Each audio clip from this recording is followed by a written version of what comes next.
10వ వచనం వరకు కలిసి చదువుకుందాం.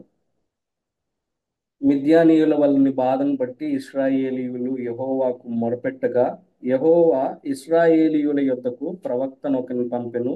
అతడు వారితో ఇలా ప్రకటించును: ఇశ్రాయేలీయుల దేవుడైన యెహోవా సెలవిచ్చినదేమనగా, నేను ఐగుప్తులో నుండి మిమ్మల్ని రప్పించి దాసుల గృహంలో నుండి మిమ్మల్ని తోడుకొని వచ్చి తిని, ఐగుప్తీయుల చేతిలో నుండి మిమ్మల్ని బాధించిన వారందరి చేతిలో నుండి మిమ్మల్ని విడిపించి మీ ఎదుట నుండి వారిని తోలు వేసి వారి దేశమును మీకు ఇచ్చి తిని, మీ దేవుడనైన యెహోవాను నేనే. 10వ వచనం, మీరు అమ్మోరీయుల దేశమున నివసించుచున్నారు, ఆ వారి దేవతలకు భయపడకుడి వా అని మీతో చెప్పి తిని గాని మీరు నా మాట వినకపోతిరి. దేవుడి వాక్యాన్ని దీవించి మనతో మాట్లాడింది గాక.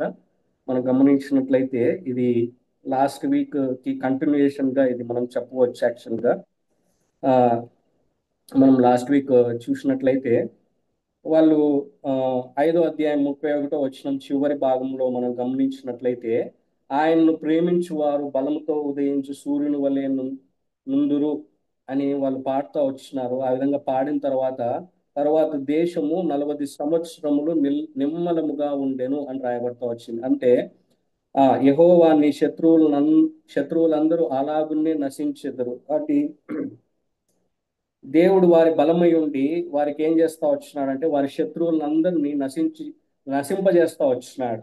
అంతేకాదు, ఆయన ప్రేమించినటువంటి వారు ఎట్లా ఉంటారంటే బలముతో ఉదయించేటువంటి సూర్యునిలాగా ఉంటారు అని వాళ్ళు తెలుసుకొని వాళ్ళ అనుభవపూర్వకంగా ఇశ్రాయేలీయులు పాడుతూ వచ్చినారు. కానీ మనం గమనించినట్లయితే ఇశ్రాయేలీయుల యొక్క జీవితంలో మనం చూస్తా వచ్చినాము, వాళ్ళు ఎట్లా ఉంటా వచ్చినారంటే వాళ్ళది ఒక రొటీన్ లైఫ్ అయిపోతా వచ్చిందనమాట. అంటే ఫస్ట్ మంచి నాయకుడు ఉన్నంత కాలం వాళ్ళు ఎట్లా ఉంటారంటే చాలా బలంగా ఉంటారు, దేవుని యందు స్థిరులుగా ఉంటూ వచ్చినారు. ఎప్పుడైతే ఆ నాయకుడు చనిపోతాడో ఇమీడియట్ గా వాళ్ళు ఏం చేస్తా వచ్చినారంటే పాపం చేస్తూ వస్తారు.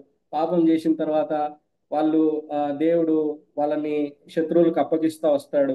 అంటే వాళ్ళు శ్రమలు వస్తాయి. శ్రమలు వచ్చినప్పుడు వాళ్ళు ఏం చేస్తారంటే ఆ శ్రమలని అనుభవించిన తర్వాత మళ్ళీ వాళ్ళు దేవునికి మొరపెట్టినప్పుడు దేవుడు వాళ్ళని మాట అంగీకరించి తిరిగి వాళ్ళని క్షమించి వాళ్ళని విడిపించడానికి ఒక నాయకుడిని సిద్ధపరిచినటువంటి వాడిగా ఉంటూ వచ్చినాడు. ఈ విధంగా ఇది ఒక లైఫ్ సైకిల్ గా వాళ్ళకి మారుతా వచ్చింది అనమాట. మనం గమనించినట్లయితే యెహోషువ కాడి నుంచి కూడా మనం చూడవచ్చు అదే జరుగుతూ వచ్చింది. యెహోషువ చనిపోయినప్పుడు కూడా ఆ వాళ్ళు యెహోషువతో పాటు ఉన్నటువంటి పెద్దలు ఉన్నంతసేపు వాళ్ళు బాగా ఉంటా వచ్చినారు. కానీ ఎప్పుడైతే వాళ్ళందరూ చనిపోతా వచ్చినారో దేవుని ఎరగనటువంటి తరం ఒకటి వచ్చిందని వాళ్ళ గురించి రాయబడతా వచ్చింది. వాళ్ళు అంతేకాదు అనేక రకాలైనటువంటి పాపాలు చేస్తా వచ్చినారు. దేవుణ్ణి మర్చిపోయి వాళ్ళు పాపాలు చేస్తా వచ్చినారు అనేటువంటిది మనము చూస్తా రావచ్చు. ఆయన్ని ప్రేమించువారు బలముతో ఉంటారు అని రాయబడతా వచ్చింది. ఆ, ఆయన్ని ప్రేమించడం అంటే ఏంటి అనేటువంటిది మనము ఒకసారి చూస్తా ఉన్నాం. చూడండి, యోహాను సువార్త 14వ అధ్యాయంలో మనం గమనించినట్లయితే ఆ ఆయన్ని ప్రేమించడం అంటే ఏంటి చూడండి. యోహాను సువార్త 14వ అధ్యాయం 15వ వచనం, మీరు నన్ను ప్రేమించిన ఎడల నా ఆజ్ఞలను గైకొందురు. కాబట్టి ఎవరైతే ఆయన్ని ఆజ్ఞల్ని గైకొంటారో వాళ్ళు ఆయన్ని ప్రేమిస్తున్నట్లు కదా. కాబట్టి ఇక్కడ ఎవరైతే ఆయన్ని ప్రేమిస్తారో వాళ్ళు ఎట్లా ఉంటారంటే బలముతో ఉదయించేటువంటి సూర్యుడు ఎంత బలంతో ఉదయిస్తాడంటే ఆ యొక్క సన్ రైజెస్ ని బట్టి సన్ రైజ్ వచ్చినప్పుడు ఎంత బలముగా ఆ యొక్క రేస్ వస్తాయంటే దాన్ని బట్టి మనం చెప్పవచ్చు. కాబట్టి అంత బలం కలిగినటువంటి వాళ్ళుగా ఉంటారు ఆయన్ని ప్రేమించేటువంటి వారని ఇక్కడ వాళ్ళు పాడుతూ వస్తున్నారు. అంటే ఆయన మాటలకి ఆయన ఆజ్ఞలకి విధేయత చూపించేటువంటి వారు ఆయన ప్రేమించేటువంటి వారు. కాబట్టి అదే మనము వాళ్ళ గురించి చూస్తా వచ్చినాం. వాళ్ళు అంతగా ఉన్నప్పుడు వాళ్ళు ఎట్లా ఉన్నారంటే 40 సంవత్సరాలు నిమ్మలంగా ఉంటా వచ్చినారు. ఏ విధంగా లేరు, అంతా బాగానే ఉంటా వచ్చింది. కానీ 6వ అధ్యాయం మొదటి వచనానికి వచ్చేతలకి వాళ్ళు ఏమైపోతా వచ్చినారంటే యెహోవా దృష్టికి దోషులు అవుతా వచ్చినారు. ఇక్కడ ఏ పాపం చేసినారని వాళ్ళ గురించి చెప్పబడలేదు. కానీ మనం గమనించినట్లయితే వాళ్ళు రెగ్యులర్ గా చేసినటువంటి పాపం ఏంటంటే, లేకపోతే న్యాయాధిపతుల గ్రంథం 6వ అధ్యాయం 25 వచనం ప్రకారం మనం గమనించినట్లయితే వాళ్ళు దేవుణ్ణి విడిచిపెట్టి అన్య దేవతల్ని పూజించినటువంటి వారిగా ఉంటూ వచ్చినారు. వాళ్ళు రెగ్యులర్ గా చేస్తున్నటువంటి పాపం అంటే ఇదే. వాళ్ళు ఏం చేస్తా వచ్చినారంటే సజీవుడైనటువంటి దేవుణ్ణి, వాళ్ళని విడిపించినటువంటి దేవుణ్ణి, వాళ్ళకి బలమై ఉన్నటువంటి దేవుణ్ణి, వాళ్ళని ఆ దేవుణ్ణి విడిచిపెట్టి వాళ్ళు ఏం చేస్తా వచ్చినారంటే ఇతర దేవతల్ని పూజిస్తా వచ్చినారు. కాబట్టి మనం కూడా మన జీవితాల్లో గమనించాల్సినటువంటి విషయం ఏంటంటే కదా, మనం కూడా మాటి మాటికి పడిపోతా వస్తూ ఉంటాం కదా. అందుకే అపోసడైనటువంటి పౌలు హెబ్రీలకు రాసినటువంటి పత్రికలో వీళ్ళు కూడా మాటి మాటికి ఈ విషయంలోనే పడిపోతా వచ్చినారు కదా. కాబట్టి హెబ్రీలకు రాసినటువంటి పత్రిక 12వ అధ్యాయము మొదటి వచనం మనం గమనించినట్లయితే చూడండి, ఇంత గొప్ప సాక్షి సమూహము ఆ మేఘం వలె మనల్ని ఆవరించి ఉన్నందున మనము కూడా ప్రతి భారమును సులువుగా చిక్కులు పెట్టు పాపమును విడిచిపెట్టి విశ్వాసమునకు కర్తయు దాన్ని కొనసాగించువాడునైన యేసు వైపు చూచు మన ఎదుట ఉంచబడిన పందెములో ఓపికతో పరిగెత్తుదుము.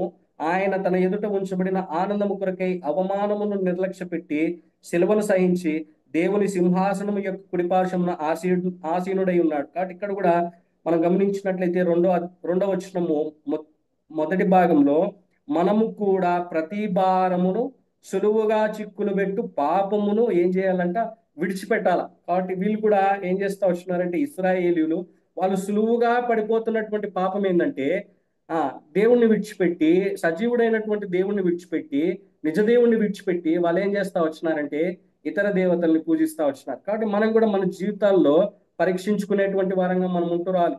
మనము కూడా సులువుగా చిక్కులు పెట్టేటువంటి పాపం మనం ఎక్కడైనా పడిపోతా ఉంటున్నామేమో, ఇటువంటి పాపము లేకపోతే ఇటువంటి ఆ సులువుగా చిక్కులు పెట్టేటువంటి పాపము మన జీవితంలో ఏమైనా ఉందేమో అని మనం గమనించుకొని దాన్ని విడిచిపెట్టి మనము ముందుకు కొనసాగిపోయే వారంగా మనం ఉంటూ రావాలి అని ఆ మనం గమనించవచ్చు. అంతేకాదు మనం గమనించినట్లయితే చూడండి, రోమిల్కి రాసినటువంటి పత్రిక 6వ అధ్యాయము 11వ వచనం.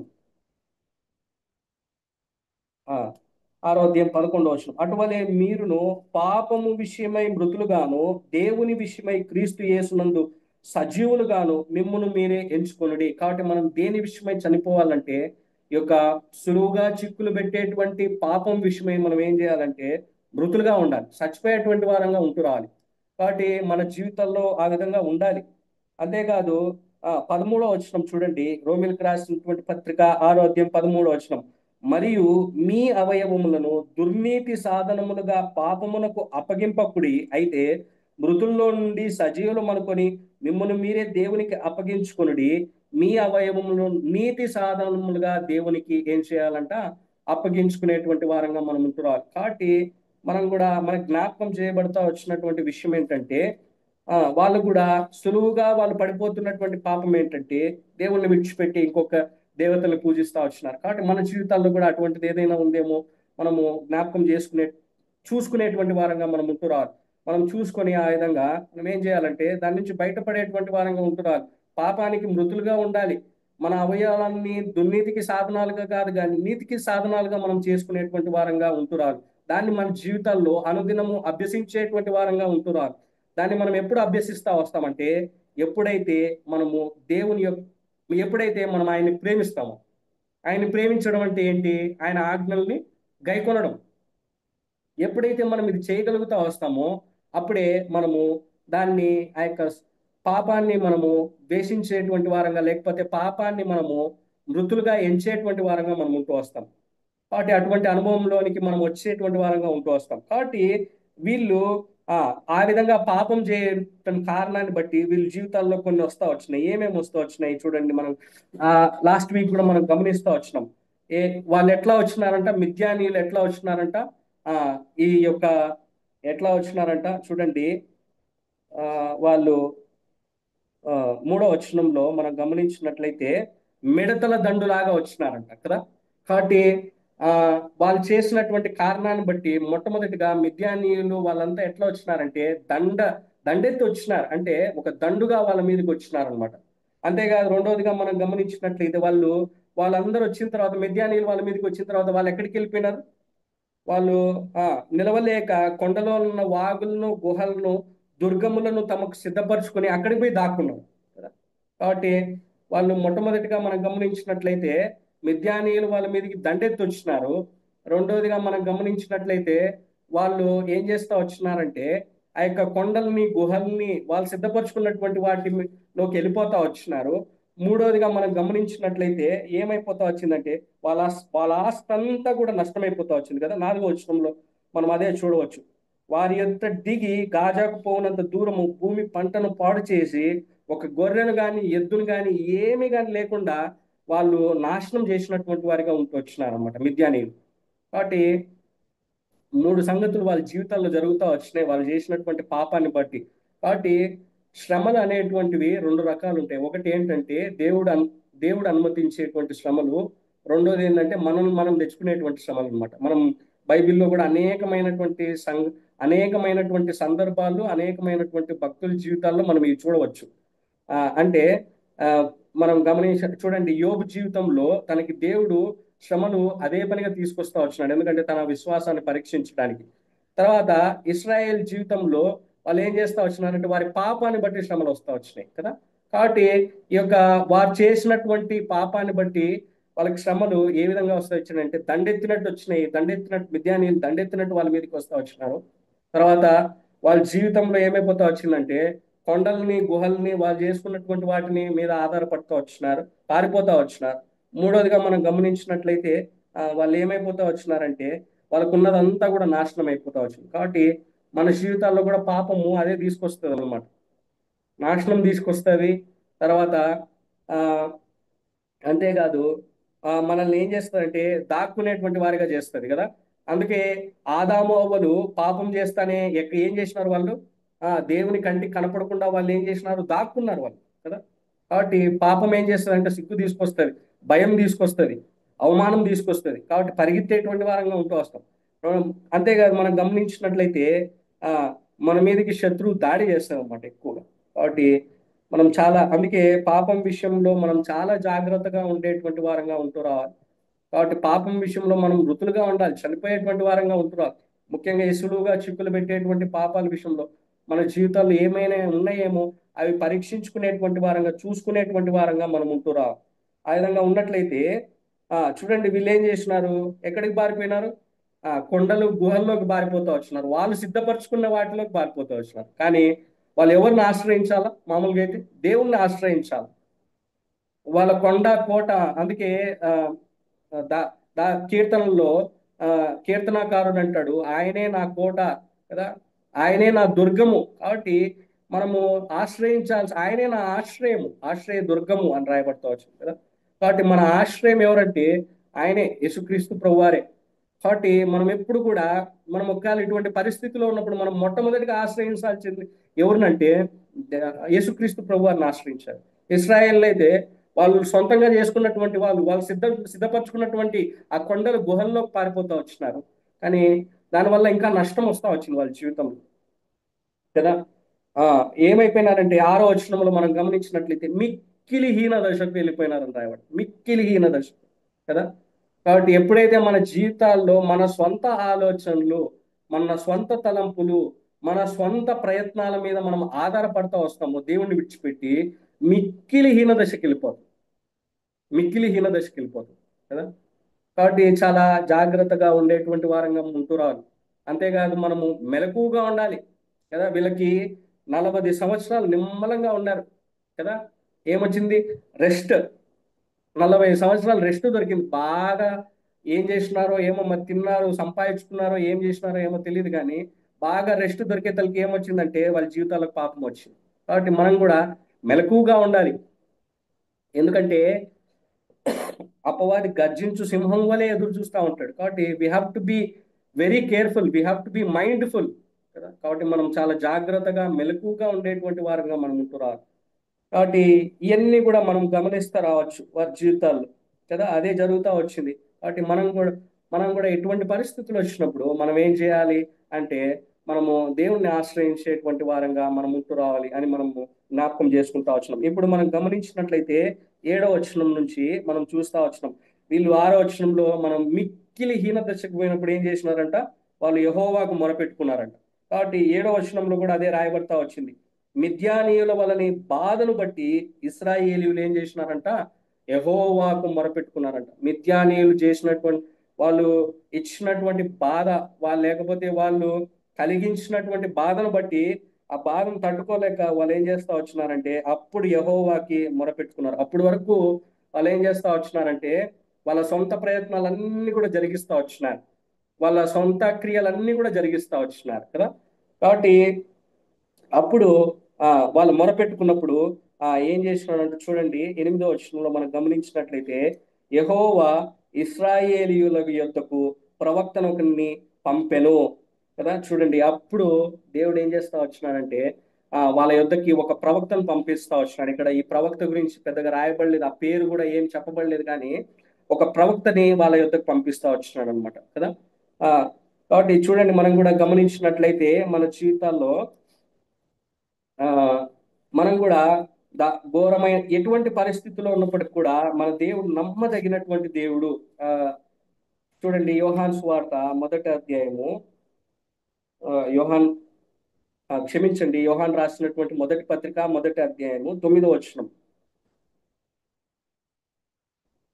మొదటి అధ్యాయం 9వ వచనంలో మనం గమనించినట్లయితే మన పాపములను మనము ఒప్పుకొని ఎడల ఆయన నమ్మదగిన వాడును నీతిమంతుడను గనక ఆయన మన పాపములను క్షమించి సమస్త దుర్నీతి నుండి మనల్ని పవిత్రులుగా చేయును. కాబట్టి ఆ వాళ్ళని వాళ్ళు ఎప్పుడైతే దేవుని దగ్గరికి వస్తా వచ్చినారో ఇస్రాయేలీలు, దేవుడు నమ్మదగినటువంటి వాడు. మన జీవితాల్లో కూడా మనము ఒకవేళ ఇటువంటి పరిస్థితిలో ఉన్నప్పుడు మనం ఆయన దగ్గరికి వచ్చినప్పుడు ఆయన నమ్మదగినటువంటి వాడు, ఆయన నీతిమంతుడు. కాబట్టి ఆయన మనల్ని త్రోసిపుచ్చేటువంటి వాడు ఏమాత్రం కాదు. కాబట్టి ఆయన ఖచ్చితంగా మనకి ఆయన ఇక్కడ వాళ్ళకి ఏం చేస్తా వచ్చినాడంటే ఆ ఎవరిని పంపిస్తున్నాడంట, ప్రవక్తను పంపిస్తా వచ్చినాడు. చూడండి, వాళ్ళతో ఏమని చెప్తా వచ్చినాడంటే ఆ ప్రవక్త, అతడు వారితో ఇలాగ ప్రకటించెను, ఇశ్రాయేలీయుల దేవుడైన యెహోవా సెలవిచ్చినదేమనగా, నేను ఐగుప్తులో నుండి మిమ్మల్ని రప్పించి దాసుల గృహములో నుండి మిమ్మల్ని తోడుకుని వచ్చి తిని ఐగుప్తీయుల చేతిలో నుండి మిమ్మల్ని బాధించిన వారందరి చేతిలో నుండి మిమ్మల్ని విడిపించి మీ ఎదుట నుండి వారిని తోలివేసి వారి దేశమును మీకు ఇచ్చి తిని మీ దేవుడనైన యెహోవాను నేనే కదా. వాళ్ళకి జ్ఞాపకం చేస్తా ఉంటున్నాడు దేవుడు, వాళ్ళకి ఆ రిమైండ్ చేస్తా ఉంటున్నాడు కదా. వాళ్ళకి గుర్తు చేస్తా ఉంటున్నాడు. ఏమని గుర్తు చేస్తా ఉంటున్నాడంటే మిమ్మల్ని రక్షించింది ఎవరు? నేనే. ఎక్కడి నుంచి రక్షించిన? 400 సంవత్సరాలు, దాదాపు 430 సంవత్సరాలు మీరు బానిసత్వంలో ఉంటే అటువంటి బానిసత్వంలోంచి మిమ్మల్ని విడిపించినటువంటి దేవుణ్ణి నేనే కదా. మీరు అప్పుడు మొరపెట్టుకున్నప్పుడు వారి యొద్ద నుంచి విడిపించినటువంటి దేవుణ్ణి నేనే కదా. అంతేకాదు ఆ యొక్క రక్షణను దయచేసినటువంటి దేవుణ్ణి నేనే.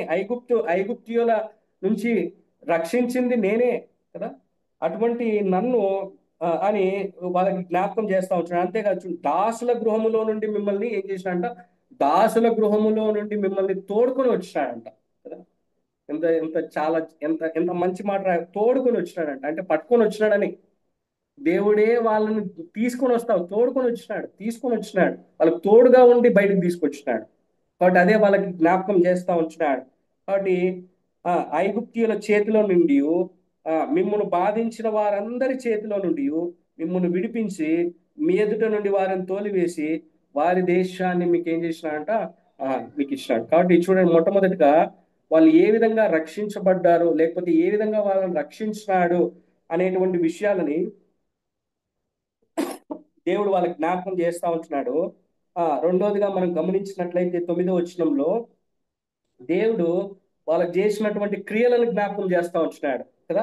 మనం చూసినట్లయితే ఆ ఐగుప్తీయుల చేతిలో నుండి, అంతేకాదు మిమ్మల్ని బాధించినటువంటి వారందరి చేతిలో నుండి మిమ్మల్ని ఏం చేస్తా వచ్చినా అంటే విడిపిస్తా వచ్చినాడు.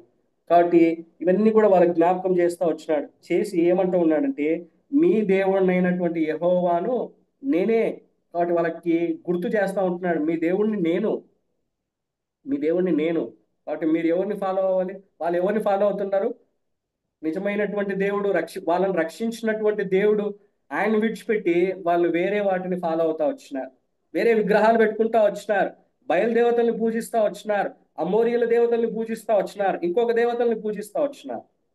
కాబట్టి అందుని బట్టి వాళ్ళకి ఏమని గుర్తు చేస్తా ఉంటున్నాడంటే మీ దేవుణ్ణి నేనే, మిమ్మల్ని విడిపించినటువంటి వాడిని నేనే, ఐగుప్తులోంచి తీసుకొచ్చినటువంటి వాడిని నేనే. కాబట్టి మీరు అవన్నీ జ్ఞాపకం చేసుకోవాలి అని ఒక ప్రవక్తని పంపించి వాళ్ళకి జ్ఞాపకం చేస్తూ ఉంటున్నాడు కదా. కాబట్టి మనం కూడా మన జీవితాల్లో ఆ, ఆయన మనల్ని రక్షిస్తూ వచ్చినాడు కదా. మనం కూడా ఒకప్పుడు పాపం యొక్క దాసత్వంలో ఉంటా వచ్చినాం కదా. దాసుల యొక్క పాపం అనేటువంటి దాసత్వంలో మనం ఉంటా వచ్చినాం. అంతేకాదు ఐగుప్తు దేనికి సాదృశ్యంగా ఉందంటే లోకానికి సాదృశ్యంగా ఉంది. కాబట్టి లోకములోంచి మనల్ని విడిపిస్తా వచ్చినాడు, లోకములోంచి మనల్ని వేరు చేస్తా వచ్చినాడు.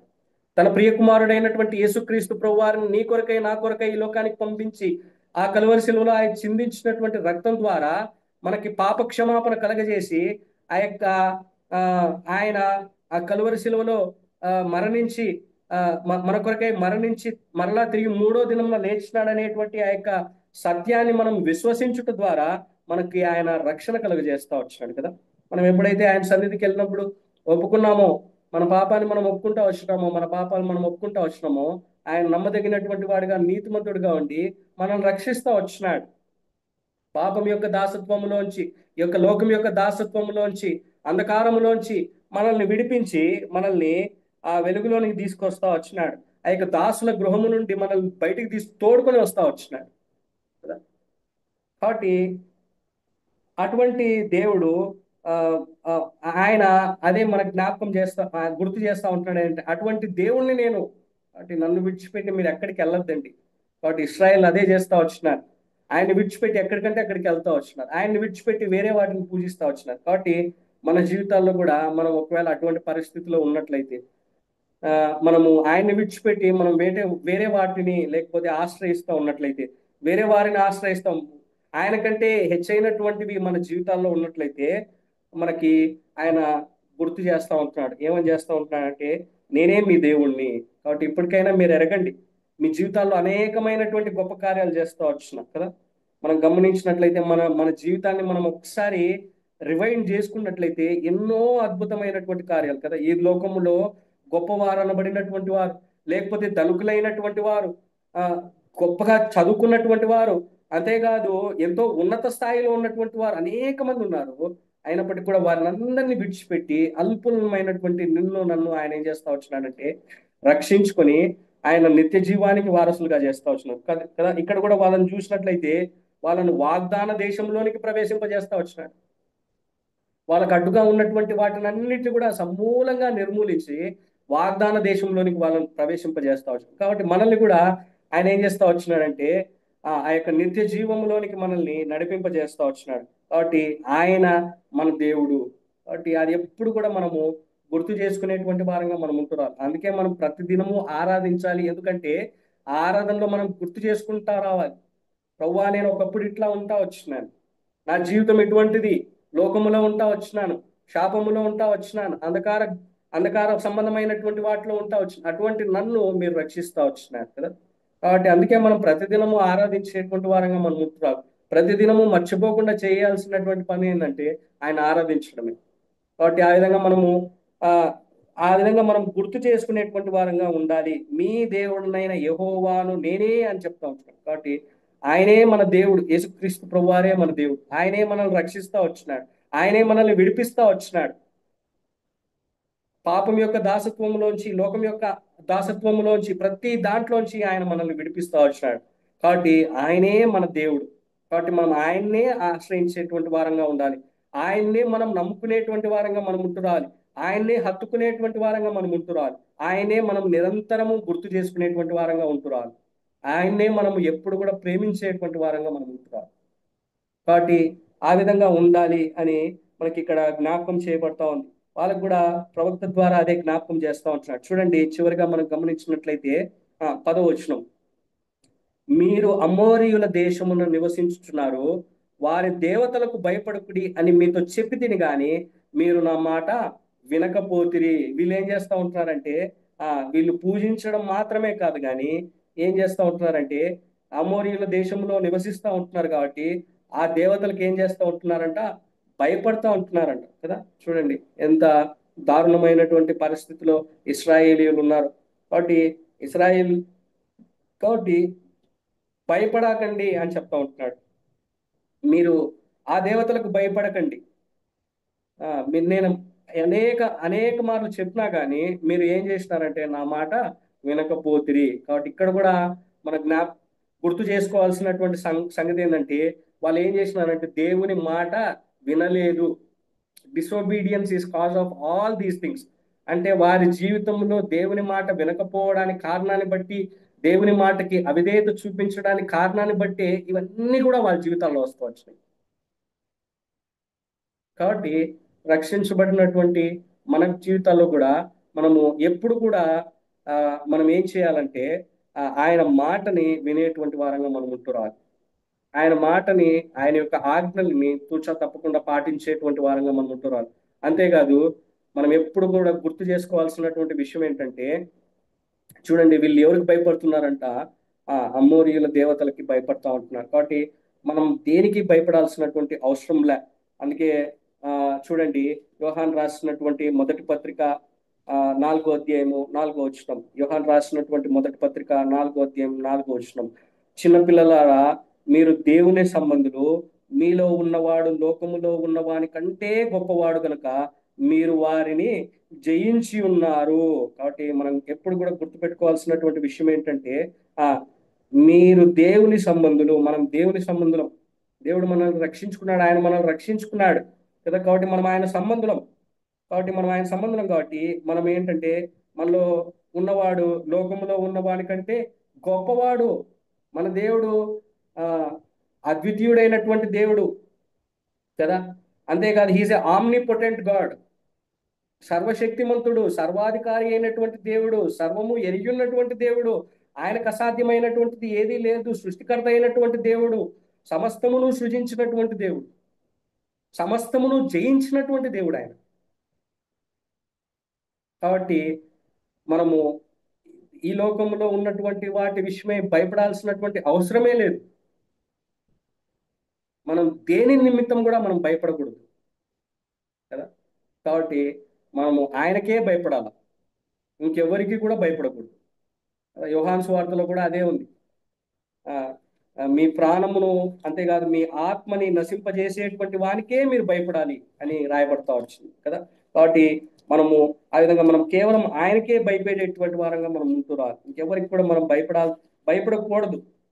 కాబట్టి అది ఇస్రాయేలీలు కూడా అది ఆయన అనేక మార్లు చెప్పినా కూడా వాళ్ళు ఏం చేస్తా వచ్చినారంటే ఆయన మాట వినలే. మనం కూడా అనేక మార్లు, ఇస్రాయేలే కాదు మన జీవితంలో కూడా మనం అదే చేస్తూ ఉంటాం అనేక సార్లు కదా. మనం అనవసరమైనటువంటి వాటికన్నిటికీ, చిన్న చిన్న పరిస్థితులకు భయపడిపోతా ఉంటాం, కలవరి పడిపోతా ఉంటాం. ఈ లోకంలో చిన్నది వచ్చినా కూడా మనం ఏం చేస్తామంటే కలవరి పడిపోతా ఉంటాం, భయపడిపోతా ఉంటాం. అయ్యో ఏమైపోతుందో, ఇప్పుడు ఎట్లా జరుగుతుందో ఏమో, అట్లయితే ఎట్లా, ఎట్లయితే ఎట్లా అని అనేక రకాలుగా మనము భయపడిపోయి మన సొంత ఆలోచనలు మనం ప్లాన్ చేసుకుని కదా. వాళ్ళు కదా మిద్యానీయులు దండెత్తినప్పుడు వాళ్ళు వాళ్ళు సిద్ధపరచుకున్నటువంటి కొండ గుహల్లోకి వాటిల్లోకి వెళ్ళిపోయినట్లు మనం ఏం చేస్తా ఉంటామంటే మన సొంత ఆలోచనలు, మన సొంత ప్లాన్లు వేసుకొని వెళ్ళిపోయి వాటిల్లో పడిపోయి మిక్కిలి హీన దశకు పోయినప్పుడు మనం ఏం చేస్తామంటే దేవుని దగ్గరికి వస్తాం కదా. దానివల్ల ఏమవుతుందంటే మన జీవితాల్లో అత్యధికంగా మనము నష్టపోయి అత్యధికంగా మనము వెల చెల్లించేటువంటి వారంగా ఉంటా వస్తాం. కాబట్టి ఆ విధంగా ఆ ఉండకూడదు అనేటువంటి విషయము మనకు ఆ మన మనకు జ్ఞాపకం చేయబడతా ఉంది. కాబట్టి మనము దేనికి భయపడేటువంటి వారంగా మనం ఉంటూ రాకూడదు. అందుకే దావీదు ఏం చేస్తా వచ్చినాడంటే దేనికి భయపడలే.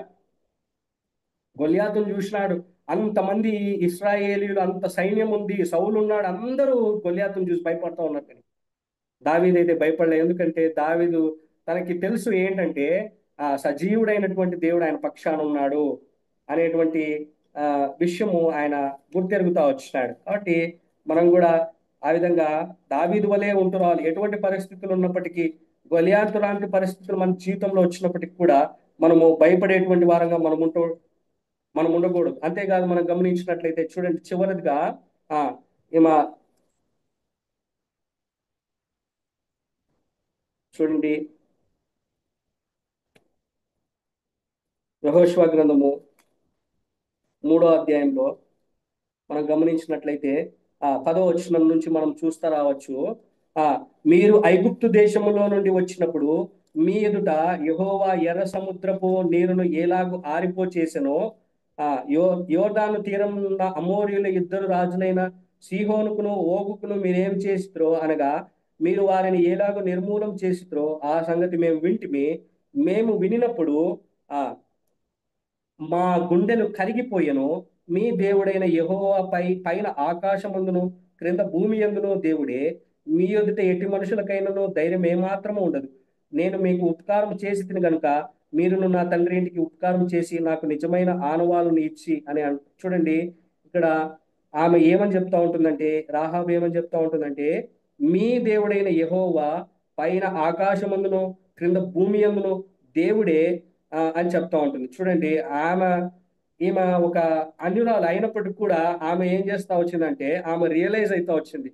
ఇస్రాయేలీయుల యొక్క దేవుడు ఏ విధంగా అయితే ఇస్రాయేలీయులను విడిపిస్తా వచ్చినాడో, ఎర్ర సముద్రం ఏ విధంగా పాయలు చేసి వాళ్ళని రక్షిస్తా వచ్చినాడు, అంతేకాదు ఏ విధంగా అయితే అమోరీయుల యొక్క రాజుల్ని నాశనం చేస్తా వచ్చినాడు, నిర్మూలన చేస్తా వచ్చినాడో, ఈ సంగతులన్నింటినీ కూడా విని ఆమె ఏం చేస్తా వచ్చిందంటే ఆ, దేవునికి భయపడినటువంటిదిగా ఉంటూ వచ్చింది. ఇంకెవరికి భయపడలే. వాళ్ళ దేశంలో ఉన్నటువంటి రాజుకు భయపడలే, లేకపోతే ఇంకొకరికి భయపడలే, కానీ దేవుడికి మాత్రమే భయపడతా వచ్చింది. కానీ ఆ ఇస్రాయేలీలు ఎన్ని అనుభవించినటువంటి ఇస్రాయేలీలు మాత్రము ఎవరికి భయపడతా వచ్చినారంటే అమోరీయుల రాజులకి భయపడతా వచ్చినారు. దేవునికి భయపడకుండా అమోరీయుల రాజులకి భయపడతా వచ్చినారు. అమోరీయులకి దేవతలకి, క్షమించండి, అమోరీయుల దేవతలకి భయపడతా వచ్చినారు. ఎన్నిసార్లు చెప్పినా వాళ్ళు వినలేకపోతా వచ్చినారు. కాబట్టి దేనికి భయపడాల్సినటువంటి ఆహాబు వలె, దావీదు వలె మనము ఆ జీవించేటువంటి వారంగా ఉంటూ సజీవుడైనటువంటి దేవుడు ఆయనకు మనం భయపడేటువంటి వారంగా ఉంటూ రావాలి. ఆ విధంగా ఉండినట్లు దేవుడు మనకు సహాయం చేయాలి.